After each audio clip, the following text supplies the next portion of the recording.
I'm Sierra, 34 years old, standing at the back of a funeral home in Portland, Oregon, clutching a white lily while the family who raised me acts like I'm invisible. My mother walks past without a glance, dabbing fake tears with her monogrammed handkerchief. My father won't even look my way. My two brothers accept condolences like celebrities while I'm treated as a stranger at my own grandfather's funeral. He was the only person who ever showed me kindness in that house. I stand there, watching this performance, not knowing that in the next 5 minutes, a stranger will tell me something that destroys everything I thought I knew about my life.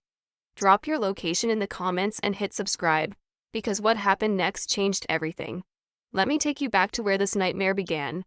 I was 4 years old when I came to live with the Preston family here in Portland. At least, that's what they always told me. The truth?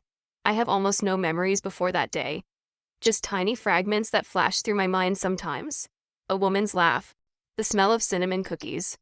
A blue toy truck I loved. Nothing solid, nothing real. From my very first day in that house, I was different. While my brothers Matthew and James had beautiful bedrooms with new furniture and the latest toys, I slept in what was basically a glorified closet. A tiny room with a mattress that sagged in the middle. While they got brand new clothes every season, I wore hand-me-downs from cousins I'd never even met. While they had birthday parties with themes and professional entertainers, I got a store-bought cupcake if anyone remembered it all. Sierra, wash the dishes. Sierra, fold the laundry. Sierra, why can't you be more grateful for everything we've done for you? That was my childhood in 3 sentences. Being reminded every single day that I was charity. A burden.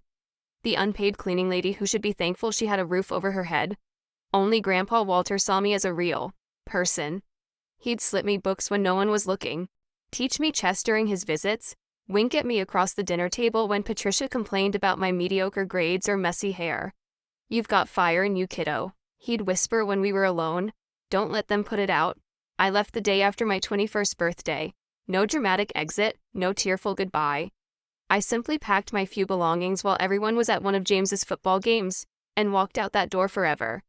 I got a job cleaning hotel rooms, rented a tiny room in a house with 5 other people, and started taking community college classes at night. For 13 years, I built my life brick by brick. Got my business degree while working full-time. Saved every single penny. Opened a small bakery that grew into a neighborhood favorite here in Southeast Portland. I made my own family from friends who chose me, who celebrated my wins and held me through my losses. I only saw the Prestons once during those 13 years. Ran into Patricia at a Whole Foods in the Pearl District. She looked me up and down with that familiar expression of disgust and said, "Still, cleaning up after people I see?" I didn't correct her, let her think I was still a maid. Her opinion had stopped mattering to me long ago. Then last week, I got the call from a lawyer. Grandpa Walter had died at 89. Against every instinct telling me to stay away, I decided to go to the funeral. Not for them. For him. For the one person who made my childhood bearable. So here I stand in a simple black dress that cost more than my monthly food budget as a college student, watching the family who never wanted me pretend to grieve. I'm about to leave when an elderly woman with white hair pulled back in a neat bun approaches me. She looks nervous, glancing around like she's about to commit a crime. "Sierra Preston?" she asks quietly. "Just Sierra," I correct automatically.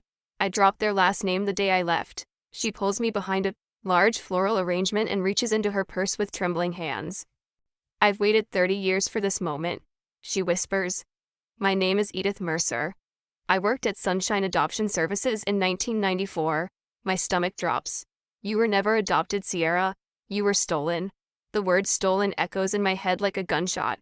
I almost laugh because it sounds so absurd, so impossible. But Edith Mercer looks at me with such raw honesty that the laugh dies in my throat. She presses a yellowed envelope into my hands. "The papers were forged. I helped forge them. It's the greatest sin of my life." Inside the envelope are newspaper clippings from April 1994. The headlines jump out at me. "Toddler vanishes from family home. Search continues for missing Sierra Wilson. Reward doubled as hope fades." There's a photo of a little blonde girl sitting on a man's lap. A woman beside them. All 3 smiling at the camera. "That's you," Edith says quietly. "With your real parents, Benjamin and Claire Wilson, in Seattle, Washington." I stare at the happy child in the photo, trying to find myself in her features. Why would they take me? I ask, My voice barely working. Money. Your birth father is extremely wealthy. The original plan was ransom. But when the story hit national news, they panicked. They couldn't return you without getting caught, so they kept you. She pulls out another clipping, more recent. Your parents never stop looking. The reward is up to $91 million now. The number doesn't even register. 91 million. It's not real. None of this can be real. Edith tells me everything she knows. How Richard Preston contacted the adoption agency with cash, demanding immediate paperwork. No questions asked. How she needed the money desperately because her husband was dying. How she's regretted it every single day since. They're still alive, she says. Your real parents, still in Seattle, still hoping. That night, I drive back to my apartment above the bakery in a complete daze. I spread the newspaper clippings across my kitchen table and read every single word. April 12, 1994. 4-year-old Sierra Wilson disappears from the backyard of her family's Seattle home. The FBI joins the investigation. The reward increases year after year. Age progression photos that look eerily like me. I find the website listed at the bottom of the most recent article. FindSierra.org. When it loads, I'm staring at my own face. A computer-generated prediction of what I'd look like now. The resemblance is uncanny. There are photos of my parents, now in their 60s, gray-haired but still determined. There's a contact form. Before I can second-guess myself, I type a simple message. I think I might be Sierra Wilson. I need to talk to Benjamin and Claire Wilson as soon as possible. Then my phone rings. It's Richard Preston. We need to talk, he says, his voice cold. I have nothing to say to you.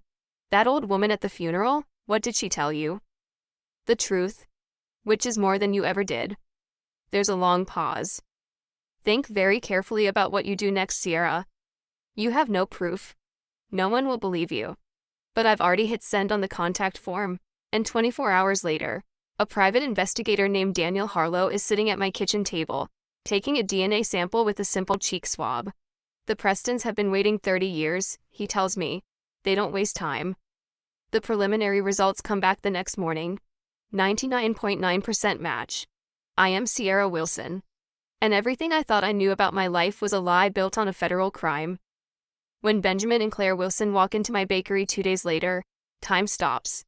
She has my curly hair, silver now but unmistakably the same texture I've fought with my entire life. He has my eyes, that unusual gray-blue that never quite looks right in photos. We stand there staring at each other across 30 years of closs, stolen time. Then Claire steps forward, hand outstretched like she's afraid I might disappear again. Sierra, she whispers, my name a prayer on her lips. Is it really you? Yes, I manage. It's me. May I hug you? She asks, so careful, so gentle. When her arms wrap around me, when Benjamin joins us, I feel something I've never felt before. The embrace of parents who actually want me. We stand there crying together, 3 strangers who share blood and loss and an unfillable gap where our family should have been. They tell me everything over coffee at my small table. How the day I disappeared destroyed them. How Benjamin built his tech company, Wilson Tech, partly to fund the search. How Claire started the Finding Home Foundation to help other families of missing children. How they kept my bedroom in their Seattle home exactly as it was, waiting for me to come home. We have so many questions, Benjamin says, his voice breaking. But most importantly, are you all right? Has your life been okay? I'm okay now, I say carefully. My childhood wasn't ideal, but I've built a good life for myself. Pride flashes in their eyes, such a strange expression directed at me. The reward money is yours, Benjamin tells me. Regardless of what happens next, whether you want us in your life or not. A week later, I'm standing in their beautiful craftsman-style home in Seattle's Capitol Hill neighborhood. They give me a tour. The living room filled with photos of me as a toddler. The kitchen where Claire used to bake cookies with me. The backyard with a treehouse Benjamin built when I was 3. Then they show me my room. It's surreal.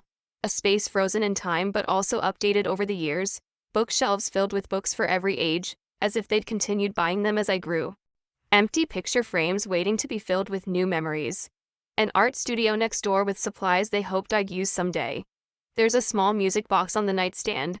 When I open it, a melody plays, and something stirs deep in my memory. This tune. These notes. For just a moment, I'm 4 years old again. safe and loved. 2 weeks later, I'm back in Portland for the preliminary hearing. I sit between Benjamin and Claire in the courtroom, as Richard and Patricia Preston are let in. They look smaller somehow, diminished. When I take the stand, I tell the truth clearly and without hesitation. They didn't keep me out of kindness, I say, looking directly at them.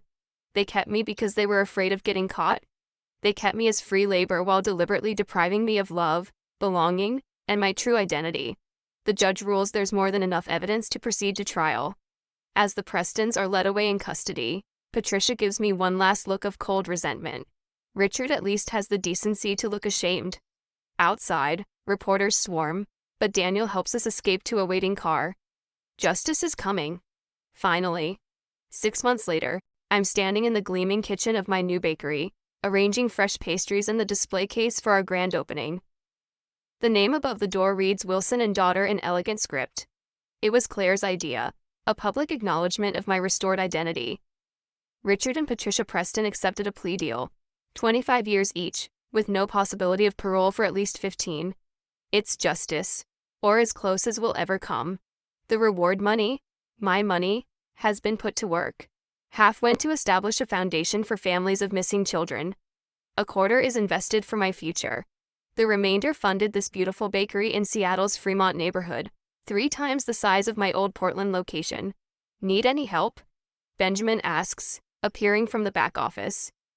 At 68, he's officially retired from Wilson Tech but spends his time helping me with accounting and learning to bake with mixed results. I think we're ready, I tell him, straightening our custom napkins that Claire designed.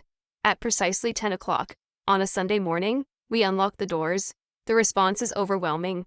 Our story has been in the news, and it seems half of Seattle has turned out to support us. By noon, we've sold out of nearly everything. During a quiet moment, I spot Edith Mercer waiting in line. When she reaches the counter, I come out to greet her. I wasn't sure if I should come, she admits. I'm glad you did.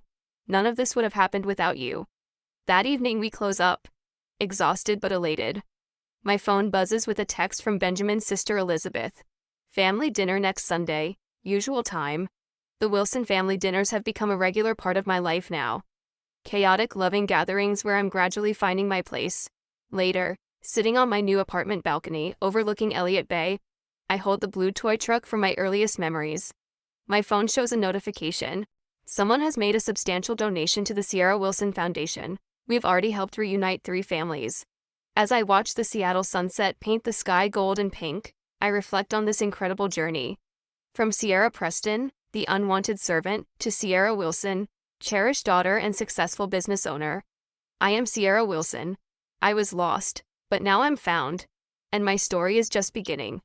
If this story resonated with you, share your thoughts in the comments below, and don't forget to subscribe for more powerful stories of resilience, family, and finding your way home.